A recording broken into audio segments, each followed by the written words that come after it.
Welcome to Rubin On Point, a podcast about cancer, resilience, and being human. I'm Dr. Dan Rubin, and together we'll uncover the true power of resilience, the strength to recover, adapt, and thrive through life's toughest challenges. Each episode will bring bold ideas, transformative practices, and inspiring stories that redefine what health, healing, and what the human spirit can achieve. And you're going to meet some really cool people along the way. If you're ready to turn obstacles into opportunities and live with greater purpose and courage, you're in the right place. Let's get started. Your journey to resilience begins now.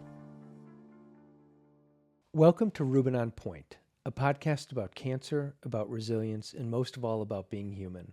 I'm your host, Dr. Dan Rubin, and today we have a really wonderful and disruptive podcast. We're going to be talking to Katie Ross from Iron Springs Ranch in Skull Valley, Arizona. We're going to be talking about red meat. That's right, red meat. It's gotten a bad rap for many years. And you know what? Consumption of red meat is back, and here's why. We're going to tell you about regenerative practices. We're going to talk about the cows. We're going to talk about the quality of the product. And I'm really excited for this episode, and I hope you are too. Hi, Katie. Hi. Hey, it wasn't easy getting you down to the valley. You don't come down here much. No, it wasn't. Yeah. I'm usually on the ranch, boots on the ground. That's great. Where is Skull Valley? So it is just outside of Prescott, just about 15 miles from downtown. Okay, so it took you, what, under 2 hours to get to Scottsdale? Yeah, just about an hour and 50 minutes. How's the weather? Beautiful. Wow. A lot cooler than it is here. Yeah. So in the summers, if it's 116 here, then what is it, 90 there? Yeah, usually. We do have a week or two where we get up to 100, but we're not quite as hardcore as you guys are. How do the animals manage that? Oh, they do great. They do. I mean, we're just a little bit below Prescott's elevation. We're anywhere from 4,500 to 5,300. That's amazing. Feet. Yeah, oh so my we God. have a lot of... That's a healthy animal then. It is. I mean, that's a lot of, erythropoietin, red blood cells, iron consumption. I mean, because there's less oxygen at the higher elevation. So it's runners go to an athlete's, like in Flagstaff, which is what's roughly 7,000 feet. I mean, that Boulder's maybe 4,000 feet. Salt Lake City's roughly 4,500 or something, I think. And, we always talk about elevation and going to train and, it's better for your oxygen consumption. So to have animals up there, I mean, I think about the health aspects of that. Actually, before we sat down and talked, I hadn't really thought about the elevation until you brought it up, but that's another plus. Yeah. And what exactly do you do? Tell the audience about your practice and this is why you're here today, because we really want to talk about the health benefits of the animals that you raise. Yeah, absolutely. My name's Katie Ross. I have a BS in agricultural science, and I am the ranch manager at Iron Springs Ranch. And I run about a little over 100 cattle on 5,500 acres. We're a regenerative ranch, and regenerative means that it's just a way of raising livestock that focuses on restoring and improving the land of the soil, the animals, and the land in general. So we're using our cattle and rotating different species like our chickens, horses, through our different pastures after doing soil testing to improve the ground, to improve the soil, the structure, the microbiome, to make healthier grasses for healthier animals, for healthier us.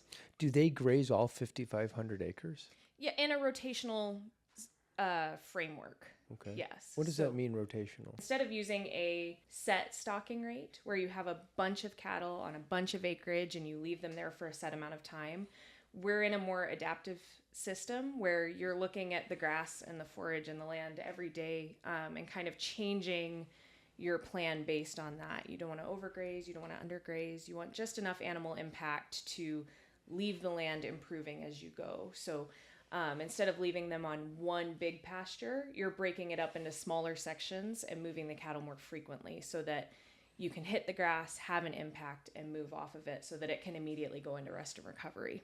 How do you move the cattle? Either a horseback, the old school way. Yeah, I mean, or we have implemented a geofencing system where our cattle actually wear collars, and it's like an e-fence that I can move and change day to day.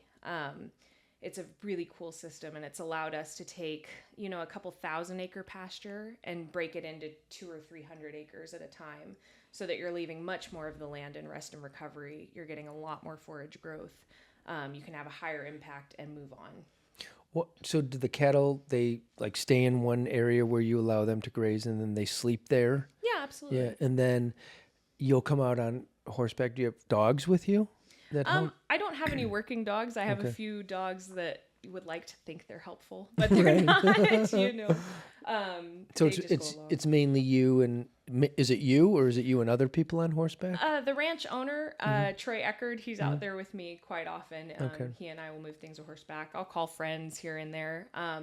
But really, it's pretty easy. It's gotten to the point where my cattle are so used to being handled and often that really I just have to sit there and call, and they come running. When to you say wherever I am. handled, does that hands-on or does that mean more managed? Not hands-on like I'm touching them every day, Yeah. but hands-on in the fact that I'm out there at least once a day, checking on them, checking their minerals, their water, checking them, making sure they're not full of cactus, they didn't get themselves into a weird spot. Just making sure that everybody's happy and healthy. And so you provide water for them in a certain way? Yeah, so a lot of the big ranch operates off of solar wells. Okay. So we do have a few electric wells. We have a few solar wells. We've got some trick tanks. But yeah, there's always good water source wherever the animals are. And so if cattle were not managed or not handled and they were just wild cattle, where would they get their water? Would it be from a nearby stream, or is there enough in what they eat to keep them hydrated? Well, it just kind of Or does it depend on the climate? Yeah, like right now we've been getting a lot of rain. So they're coming to water less frequently because they're getting it from their forage. But, in the wild they would find springs or tanks, creeks, something like that, yeah. Do cows consume a lot of water? I mean, they're large animals, I would assume, maybe? They consume a lot of water, but they don't necessarily Do they guzzle? hog on it. They don't, okay. They might go to water, once a day, once every other day, Wow. depending on the time of year, the temperature. They drink more frequently when it's hot, just like Do they spend a long time drinking? No. Interesting. Not a ton of time. I've never thought about the like water consumption of a cow. Okay, so talking about the liquid or water consumption of a cow, because I mean they're only drinking water. It's not like they're standing in line for coffee. And so how much do they consume? Well, the mama cows, who are typically about 1,200, 1,300 pounds, they'll drink anywhere from, 15 to 25, 30 gallons a day. A day? A day. That's a huge amount. Wait a second. I can barely get down a gallon. Yeah. And so that is a lot. So do they like lick it up fast? I mean, it seems like if they're only watering once a day, then they got to be there for an hour or something, just pure drinking. Yeah, I mean, like, did you ever watch them? No, not really. Okay, I mean, that's a lot. If you have a, They'll sit there and gulp, but it doesn't seem insane, when you're watching it. I'm sure they can get down quite a lot at one time. And do they consume like canines do? Like they don't lick. They slurp. They purse their lips and drink. They do? Okay. I don't know why that just seems so cute and funny. So do you get to know your cows? Oh yeah, all of my cows have names. Some of them are not as nice name as the others. Okay. But, based on their behavior or their personality. But mostly we have really, really good cows. Yeah. And do they know you? Oh, they do. Okay. They come running when I call. So there I am on my quad. I'm just calling them in to try and check on them for one of the fall days. It's nice and cool. Yeah. Panda's kind of in the lead. They all come running down, and I just kind of give them a good once over and drive through them, make sure that nobody's hurt, everybody looks happy and healthy, and on we go. Do they ever like run after you, or you're like, come on? Oh yeah, and I have to race them to the gate sometimes. You do. How many cattle are we talking about? Just over 100. It depends on the time of year, I mean, to me, that seems like a lot. Yeah. Getting to know, you're naming them, they know you. That's a big social network of cows. So there's a personal relationship. Does that get hard later on down the line for you? For me, no. I have a lot of respect for the whole process. Okay. I know that my cows lived a very good life. They got to be cows the entire time. There is no stressful day, and because we handle them so often, they're used to being handled by the time you load them on the trailer. It's never a bad day. Since you have this relationship, do they know where they're going when they're loaded on the trailer? I don't think they know in English terms. Yeah. I think, Do they it's sense? different, Yeah. but In cow terms? I don't know. I think that they're so used to being handled that it's not a big stressful ordeal. Okay. Yeah. Let's talk about some of the basics. The soil. You mentioned it before about how you geofence and you make sure that they're not overgrazed or undergrazed. The soil. You have horses on some of the areas. Yep. You have cattle. You maintain your soil and you test it to make sure that it's healthy for the animals. Yeah. What type of testing do you do? So we do a type of testing that's called Soil Complete Plus Extras. So we're monitoring the organic matter material on top of the soil. We're monitoring the different vitamins that are in it. We're monitoring the different microbes that we find that might be present. And we're just trying to year over year improve those numbers, because your soil is like a sponge in a pantry for all of your grasses. It's storing all of your water and all of your nutrients. So healthier soil will always give ground to healthier grasses, healthier animals for a healthier you. I mean, I'm a city boy. I always have. I appreciate rural areas. I, like many people, probably wish I get out there more. But I have a different relationship with soil than you do. I mean, what you've just described is incredible, and it makes a difference to all of us because we all have to consume food. Yeah. And so how you tend to your soil makes a difference on how your cattle and your animals are. And then I'm a consumer of products. I'm a consumer of your products. And so, and we'll talk about those products here soon, but that really makes a difference. And not all farmers pay the type of attention to the soil that you do. You don't have any toxic chemicals. No. You monitor to make sure that there's no toxins. I understand you don't use any mRNA-based products. You monitor for heavy metals. What happens, or let's just say, have you found any bad stuff, so to speak, in the soil that you've had to remediate? No, not anything out of the ordinary. We've had poorer soil in some places versus the others. Okay. The ranch that we're on was conventionally farmed for a lot of years. Okay. When did that stop? This is 2025, just to timestamp it. Stopped in, 2015. Okay, so roughly 10 years ago? Yeah. So it was conventionally farmed for a long time, so it was tilled. Things were sprayed, like chemicals. They were spraying weeds. So they were using fertilizers like NPK. And anytime that you're using synthetics like that, you're taking away the soil's ability to fill that void on its own, This is the layer of Mother Earth that is supposed to be natural, and it was designed as it should be designed. Soil was designed to have structure and have life. So every time that you till it or turn it over, you're exposing microbes to oxygen that then kills them. Okay. So you're killing your living organisms and your structure all in one fell swoop. Yeah, humans seem to be pretty good at that. Yeah. So allowing our animals to be our weed control and our fertilizer, and to start building that organic material layer back into our soil, we're seeing major improvements year over year, just with consistent adaptive grazing, and being really responsible with how we're stewarding our land. So when Troy took over this land, were you around at that time? No, so they bought the ranch in 2018, and I came on in 2023. Okay. And so I imagine that the soil looked pretty gnarly, and they had to remediate that. But you're not finding any traces of this now, of the chemicals? No traces of the chemicals. Okay. There are bare spots that we're still trying to help fill in with grasses. A big part of regenerative farming, regenerative ranching, is keeping a living root in that soil. So just trying to establish any kind of living root in there, whether it be a weed or a good grass forb. Obviously, we want good grasses and forbs, but we've noticed that the cycle goes from bare ground to weeds, to more weeds, to a little bit of grass in there, and then the grass will start to take over. So we don't even see the weeds as a bad thing anymore. Do the animals enjoy the weeds? Some of them, yeah. Like pigweed is really good for our cattle when it's younger. It's a good source of protein.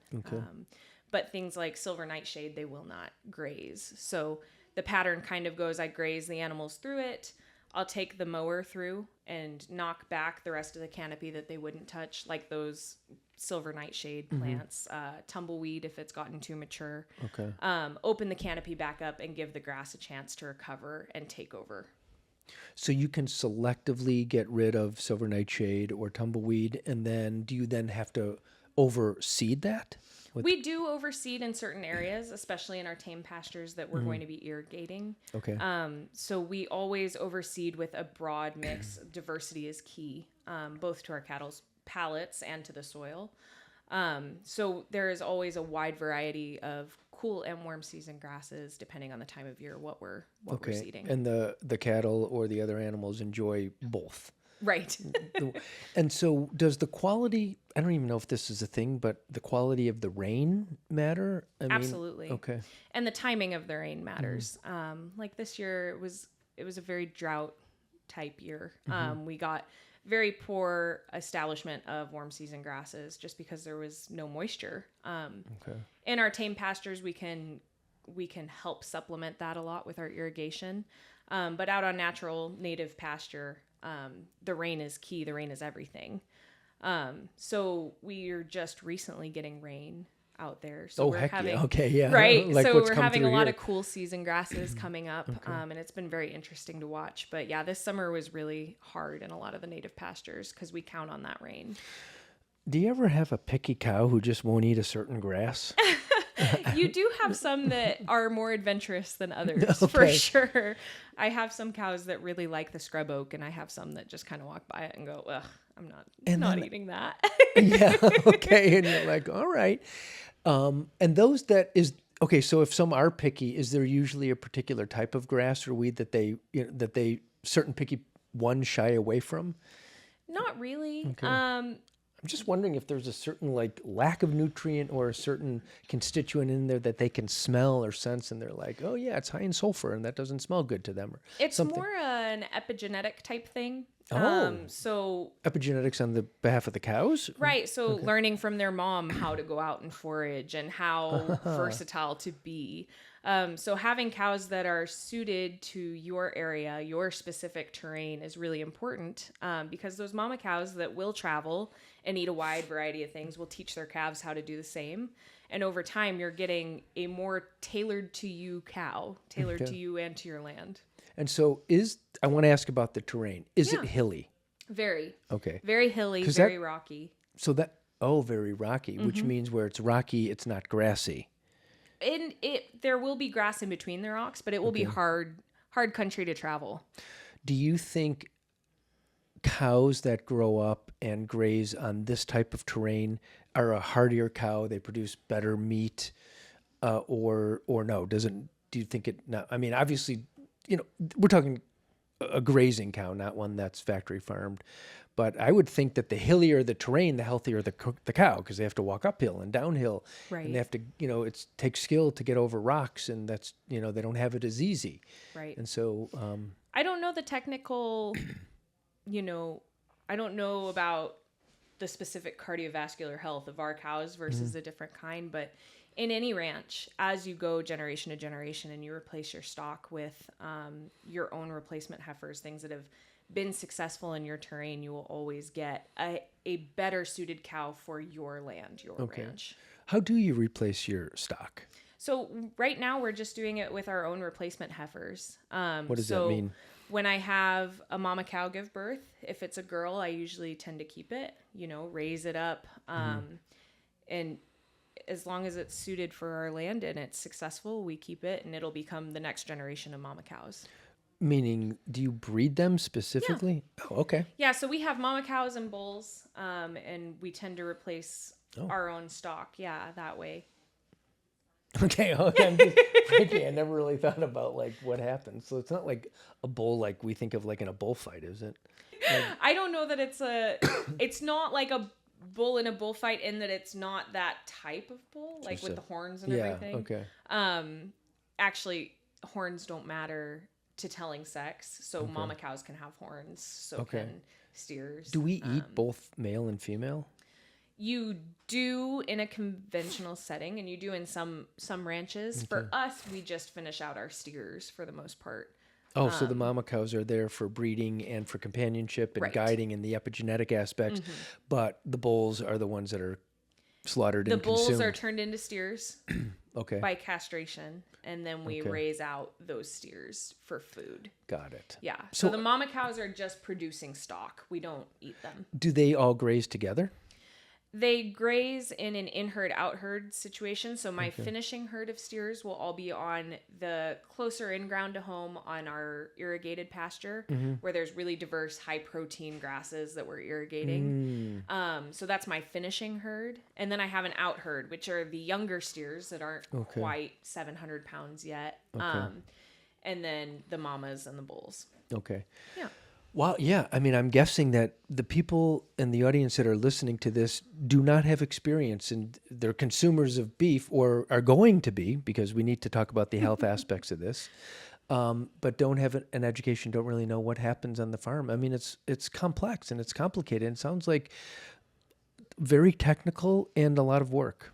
Yeah, there's a lot of management and a lot of thought and a lot of planning that goes into your rotational grazing and how you're raising your animals and which ones you keep and which ones you sell and which ones you raise for your meat. It's a very, very selective, but very rewarding. And you guys take it to the next level. The grass, I'm going to use the term grass-fed and grass-finished. I think those are correct. Creates more complexity than if something was grass-fed but grain-finished, and of course, if it was just straight conventional, I'm guessing it's just factory farmed, and it's more of a systematized. I mean, you have a system, but it's a more natural system. Right. Does that take more effort and more planning because you're more reliant on the weather and it's more natural? Yeah. When Mother Nature is your business partner, you have a lot of unknowns. Well said. Yeah. Well said. Very interesting. Okay, I do have a question. Is there a social hierarchy in cattle? I think that there definitely is. Okay. You typically have your lead cow when you're moving them, the one that will go out and find the gate that you're pushing them all towards, and the rest will follow her. Really? And it typically is a her, at least in our herd. Her name is Josie. If Josie's going the wrong way, you're going to lose all of them. And so tell us about Josie. Oh, she's just a 3-year-old mama cow. We've had her since she was just over a yearling. But she's funny. She's got her own personality. She's my one cow that I know I can always walk up to and pet. She'll let me pull cactus stickers out of her. She'll let me check her over. She's just a good girl. So this is Josie. She's a very adventurous girl. She's definitely the leader when we go to move our cows anywhere. She has this calf this year. Her name is Jerry. And she was born in July, so she will become the next generation of mama cows on our ranch. She's the boss. Yeah. That's great. Okay, so how long does a mama cow typically live? Usually they can live up to 20, 25 years even, but their fertility really starts to decline after about 10. Okay. Yeah. So you have them on your ranch for up to 8 years, did you say? Yeah, we'll usually keep a mama cow until they're 6 to 8, and then find them another ranch to live at. A lot of smaller operations or people that are just starting out tend to like an older cow just because they're more practiced. They have an easier time calving. You don't usually have to help them ever. Got it. Yeah. So is it going to be difficult to say goodbye to Josie? Oh, absolutely. Okay. Yeah, she's my buddy. Will you visit Josie? If given the opportunity. That's I would great. not say no to that. Okay, that's wonderful. All right, let's switch gears. Let's talk about the product. Okay. Let's talk about you produce in a given month or even a given year. How much beef are you able to produce from your ranch? Well, we're still in the growing stage for our ranch. Right now I'm doing anywhere from 4 to 7 a month, cows going in, Full steers. cows. Okay. And we're selling either bulk, so a quarter, half whole cow to one family, or you can buy by the cut. And we do subscription boxes, and we deliver. You can mix beef and chicken. You can do just beef or just chicken. So there are a lot of ways to buy. We want to make it really available to the public because having healthy, grass-fed, grass-finished meat is so important. Would you do this any other way besides grass-fed, grass-finished? No, I wouldn't. Why?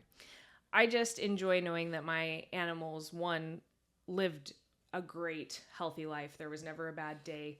I enjoy that they feel good all the time. You know, that we don't feed them inflammatory diets. They have a really diverse palate, and they truly get to live the way that they were designed to live. So that's a really big deal, and really one of the reasons I wanted to talk to you, because I have this discussion with patients, and I have for decades, that if we're going to eat meat, I believe, I have not proven this, but there is a certain emotion that becomes locked in that meat. If you have a scared cow, if you have a sad cow, if you have a mean cow, a cow that isn't allowed to do what they're designed to do, if they sit in dirt or stand in dirt and they eat a non-native diet like a grain, that's a problem. And that changes how they feel. And that gets translated all over their body and into the meat. And then that's what we consume. Or not me, but that's what one would consume. And that's a real problem. And I think it's part of the health crisis that are now coming out of, because meat is back. Right. That's why we're sitting here talking. Yeah. So what you just said, it really jives with how we've done things in our practice and the suggestions that we've made to our patients. So it's really good to hear from a true professional that what we've been talking about is actually true. Yeah. That's the emotional aspect of what you're eating. Yeah. And there's cellular memory and when we consume that, but there's also health benefits that we can see. Talk about some of the health benefits of grass-fed, grass-finished beef over grass-fed, grain-finished, and over conventional. You and I have chatted a little bit about that, but I'd love to hear about it here. Yeah, your grass-fed, grass-finished beef is going to be healthier as far as your omega-3 to omega-6 ratio. You're going to have less of that inflammatory fat. Mm-hmm. You're going to have higher vitamin concentration, not only because it's grass-fed, grass-finished, but because it's a regenerative ranch that cares about soil health. If soil is that sponge and pantry for your grasses, the better stocked your pantry is, the more nutrient dense your soil is, the more nutrient dense that grass will be. And same with your beef that's eating it. So the healthier and happier that animal is, if you are what you eat, you want to eat healthy, happy, less inflammatory products in your diet. Inflammation is huge. Mm-hmm. It is really the basis of chronic disease here in America, worldwide. But when you boil it down, when you're going to the doctor, you're doing tests right now, the functionals, the functional docs, the naturopathic physicians, we're looking at inflammation. We have for years. And, in this clinic and on this podcast, we talk a lot about cancer, and you cannot separate inflammation from cancer. And your grass-fed, grass-finished beef is going to be higher in your conjugated linoleic acid, which is an inflammation reducer. It's a metabolic enhancer. Mm-hmm. It's better for muscle, less for fat. CLA is great. It's great for the brain. But when you talk about higher omega-3 ratios to omega-6, it's real. And you think about where are omega-3s? Typically, we think that they're in fish, but they're in leafy greens. And those get left out of the equation a lot. Yep. And when you are a cow and you're grazing on leafy greens, like pigweed, mm-hmm. right, and different grasses, you're directly consuming photonic energy from the sun. The sun hits the soil, hits the seed, grass grows, and you eat that. And there's a lot of life energy stored in there. Those omega-3s are what make our cells. It's what makes up the bulk of our cellular membrane. I mean, cholesterol's in there, and we need cholesterol. Absolutely. I mean, cholesterol is taking a big hit, and obviously we're not going to get into that now, but we look at cholesterol pretty differently in this clinic, and cholesterol has a real, true functional role. You lower cholesterol too much, and you can have real problems, and it can lead to disease. But omega-6s are enriched in what? Things like corn, And what's a typical factory farmed cow's diet? It's based on corn. They don't know what to do with it. So you get more marbling in the meat, more inflammatory fats. We consume that. No wonder that there's a rise of chronic disease, especially with people who don't really know how to eat or are going in, their diet is predominantly conventional meat. And then chicken, chicken is higher in omega-6 than red meat is. So for us, here and for many of us and my colleagues, red meat is back, but it has to be the good red meat. And we're in a health revolution right now, and your business and your practice is in a good place, and the product that you're putting forth and the care that you're taking, not only for the health of the planet, but for the health of individuals. I mean, I really respect that, which is why we invited you on this podcast. It's important to talk about because red meat has gotten a bad rap, and it's time, we think, to really expose and to talk about the reality. So it's interesting to know what goes on behind the scenes because, like I said, I never really knew. It's like, okay, there's a cow, it eats grass, and somehow I'm eating it now. Yeah. Right? And a lot of people don't know that grass-fed, grass-finished meat can still have a good fat content to it. There's good fats. Exactly. And we're not going to be competing with the timeline that a conventional farm, a conventionally raised cow goes through. We're not going to be slaughtering at 18 months old. It typically takes 2 to 2.5 years for a grass-fed, grass-finished system. And we're slaughtering based on weight, not age. So by the time they hit 1,300 pounds, they still have good fat and good marbling and tenderness to them, because tenderness is not actually a factor of the diet so much as it is the feed efficiency of that animal, which all comes down to the gut health of that animal. Healthy cows will always be tender and flavorful. They'll still have fat. You don't have to go to a grain finished system to have a good tasting fatty steak. Yeah, and those can produce bad fats. Ones that the cow's metabolism, I like to say, just really doesn't understand. And so they would just store it away as triglycerides, and that's not something that we need to be consuming in abundance. So it does make a lot of sense, and our bodies understand that better. I mean, meat has been around as part of the human diet for centuries. So I agree with that. I think your knowledge and expertise and how efficiently you speak and the depth in which you come to this podcast to talk about your skill, I hope is going to help change a lot of people's minds about consuming red meat. It's not all about just eating plants. Now, look, I was vegan for a good part of my life. I can't say I was the best vegan, but I remember when I was 20 years old, which was, over 35 years ago, that's what I did. And there wasn't as many choices as we have now, so it was a lot harder to be vegan and to get the nutrients we need, especially the proteins. I've also then been what I would call plant forward for a good part of my life, and recently, in the last couple of years, I've delved back into red meat.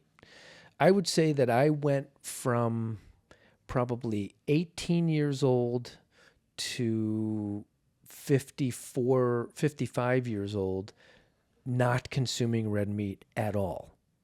Wow. Yeah. I can't imagine that. Yeah. I didn't like it. I'm a blood type A. I thought I did pretty well with it. I was an endurance athlete during that time. A good part of that time, I consumed no animals at all. Then I moved to fish. That was my wife who's like, you need to eat some fish and you need to eat some eggs. And of course, she was right, like she always is.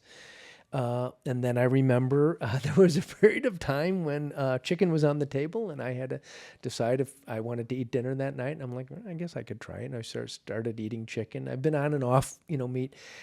I'm not typically favored. I don't typically favor animal products. But I have to say, now that there's better quality red meat, I'm so open to it. And now I do enjoy a burger, and I enjoy certain cuts of meats. I'm still not in the phase where I really want a big juicy steak, but I get it. And so I do hope that this helps change a lot of people's minds and helps a lot of our patients and the people who are watching this that may have cancer. It's okay in certain instances to consume red meat. And I'm saying this as the host and as an oncology physician, as a naturopathic physician, that's why Katie is here to help educate and understand what goes into this. And we talk about the emotional aspects of the cows and how they're raised, and you talk about the microbiome and the gut health of the cow. Like, this is real stuff. None of that is talked about in the other world of meat production. And I wouldn't consume that stuff. Yeah. In fact, to me, corn-fed beef or corn-raised beef is on the absolute no list. It all comes down to how your animals are raised. It's our responsibility as a consumer to know what we're eating and how that animal went through life. If you're selecting for a grass-fed, grass-finished beef, you're actually going to be more heart healthy than heart unhealthy. Oh, okay. And so tell us about beef tallow, because beef tallow is like a big thing now. It's up and coming. It's in the media now that there's been change of administration. We're talking about, taking out very inflammatory oils. There's a big thing on seed oils, which I agree with, and the resurrection of beef tallow. And you have a business that produces tallow products. Yeah. So basically the whole thing with the seed oils is that this is oil coming from plants that are sprayed with antimicrobials like glyphosate. And these antimicrobials are carrying into our own gut health and killing the microbiome in our gut health. So when we swap out some of those seed oils for a tallow-based oil, not only is it more bioavailable to your skin because it's an animal fat, it's more identical to the sebum that our skin produces. But when you ingest it, it's higher in those fat-soluble vitamins, your A, D, E, and K. So it's a healthier alternative. It's more natural. It's all I use anymore. It's really helped me personally with like rosacea issues. So it's a very interesting single ingredient type thing to put in your body and on your body, which the less ingredients, the better, I always think. What about consumption of tallow? For using it for cooking, it's got a really high smoke point, so you can cook at high temperatures. You can sear your steaks. It's a lot more versatile than a lot of the cooking oils are, and it's healthier for you. Yeah. It's easy to produce. It's easy in that it doesn't have a lot of steps, but they are time-consuming steps. Got it. It's not hard in the slightest, and it's definitely worth every second. Where does tallow typically come from? So your tallow is coming from your leaf fat around your kidneys. It's called the suet. So this suet is different than a typical like somatic bodily fat. It's more filtered, more pure than just normal beef fat. So your tallow is coming directly from that suet. So you brought some products. Can we sample some of your tallow products? Yeah, absolutely. I brought some skincare. I brought some cooking oil and some lip balm. Okay, let's go get them. All right. So tell me about how the tallow part of the company started. Basically, we just wanted to make sure that we're using every part of our animals. Okay. We really want to honor that sacrifice. We want nothing to go to waste. So Claire, the ranch owner, came up with the idea to start doing skincare. So these are our face creams. These ones. And these are just different scents of the same product. We have a lavender vanilla. Ooh, lavender vanilla. This one is a bergamot frankincense. That's our original scent. That's really well scented. Yeah. And it's just a few drops of essential oils in tallow. And you make this on the ranch? We have a friend make it for us in his kitchen. You supply the tallow. We supply the suet, and he renders it and scents it and everything. So he does a great job. So it's called tallowed ground. Tallowed ground. I love it. Yeah. I really love that. And this is tallow face cream. So this you would spread all over your face typically, or it's a small jar. So is it just a little bit and rub it a little bit goes a long way? A little bit goes a really long way. Okay. And there is kind of like a loading dose period with it. So when I first started using it, I used more than I do now. Now I just put it on after each shower. It smooths in. If you ever feel greasy, it's because you did too much. Because a lot of times you'll put the tallow on and your face will just it right up. Yeah, I mean, it feels really nice going, especially like under the eyes. The longer hours we work, so the less sleep we get, the older we get, we tend to get lymphatic congestion under the eyes. So, and the skin takes a lot of wind damage. So really interested here.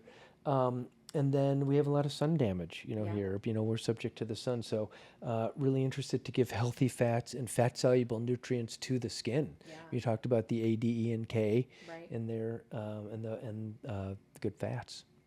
So it really does. It feels really nice. It's well blended. Do you have any special steps that you have developed to making your tallow, or is it pretty much standard tallow production? It's basically just standard tallow production. Mm-hmm. The one thing that we do that's a little bit different is that we whip it. Okay. So it is a bit easier to put on. It spreads really nicely. So I'm trying. I mean, I can't stop smelling the lavender vanilla. Yeah. Your essential oil person really did a great job. So I'm going to try it on this side. So this is the creams are whipped. What's in this big jar right here between us? This is cooking tallow. So this is just rendered suet, rendered beef fat. And we make that all in our stainless steel slow cooker and filter it 3 times and boil the moisture out. And that's just what I use to replace any cooking oil. So how would you use this? I mean, it's solid, right at room temperature? It's kind of like a butter consistency. Okay. So I just kind of scoop out a glop, put it in my pan, and get going. And so these lip balms, is this just plain tallow, or are these scented? There are some beeswax to them, just to help hold its shape a little bit. And then they are scented. This one is the vanilla lip balm. Ooh. Vanilla is just one of my favorite. I mean, it's glorious. It has health properties. It tastes good. It smells good. It's relaxing. Thank you. Yeah. Never turned down a great lip balm, but I've never tried tallow lip balm. But it just makes so much sense. And I love the idea of, like you said, the significance of respecting and using as many parts of the animal as you can. And so that sacrifice was so worth it. I think that's what makes it okay. You were asking if I felt okay, towards the end when we take those cows to slaughter. I think that's what makes me feel better about it, is that we're using every bit of it. We're not wasting a single thing. Wow. Well, thank you. Yeah. So tallowed ground, how can people find tallowed ground if they want to purchase? So all on our Iron Springs Ranch website, or bornandgrazed.az.com. We'll get you to all of our online stores. We do a few different delivery routes. We do deliver down here in Phoenix, as well as Flagstaff, Sedona, Prescott, and Yuma. Okay. So you'll hand deliver to those areas, but otherwise you can mail out these products to people. Yeah, and we have them. They're available at Naturopathic Specialists now. Absolutely. Happy to be a partner of yours. Wonderful. Well, again, thank you for joining us on this podcast. This has been incredibly educational. I think it's going to help a lot of people. Any last words? No, I'm so grateful for the opportunity to be here. I think that as consumers, if we get better about sourcing our meat from responsible places, we can all have an impact on how our land regenerates and restores itself, and how our health does the same. Thank you. Yeah, of course. For Rubin On Point, this has been a wonderful educational episode. If you have any questions, please contact us. But again, we thank you for watching, and we'll see you on the next episode. I'm Dan Rubin for Rubin On Point. Thank you for joining us on Rubin On Point, a podcast about cancer, resilience, and most of all, about being human. I hope today's conversation inspired you to see new possibilities for growth, healing, and strength in your life. If you enjoyed this episode, be sure to subscribe, leave a review, and share it with someone who could use a little extra resilience in their day. Remember, no matter what challenges you're facing, resilience isn't just about bouncing back. It's about building a life of purpose, connection, and vitality. Until next time, stay strong, stay healthy, and take care of yourself and those around you. You lied. Here's the taste test. Look at my face. Oh, okay. I'm gonna try it too. I agree. That's really good. Yeah. I mean, it's just good. It tastes like, I don't know. It just tastes really good. I don't know how to explain it. You don't have to. It's simple, but it's good. Tender. But it feels good. It feels right. I agree. I've been looking forward to this all day. because I'm already fangirling about the meat. Wow. And it's delicious. It was good. Mm-hmm. Especially better when you know where it comes from. Well, that's what I was gonna say. I think it tastes even better knowing that it's like legit, like clean, all the things. Is it weird if I say it doesn't taste old? Like it tastes like fresh. Yeah. I don't know. It tastes like super fresh. And it's not gamey or weird or anything like that. I don't know if gamey is the right term to use for beef, but it's really, it just tastes fresh and like. It's not overwhelming. No, it's not, like, no. Even people, I think people who don't like meat would, like, this is would be their entrance point. Actually, let me say that. I mean, I'm one who's a little bit hesitant still about meat. Not so much in a hamburger because it's been processed, so to speak, but fresh meat like this just, it tastes good. There's no weirdness about it. It's food. And so I would say that if somebody's hesitant about, they're wanting to eat meat, but they're kind of hesitant about jumping back into red meat, or is it right for me, or I don't, it just feels weird. Like, this would be it.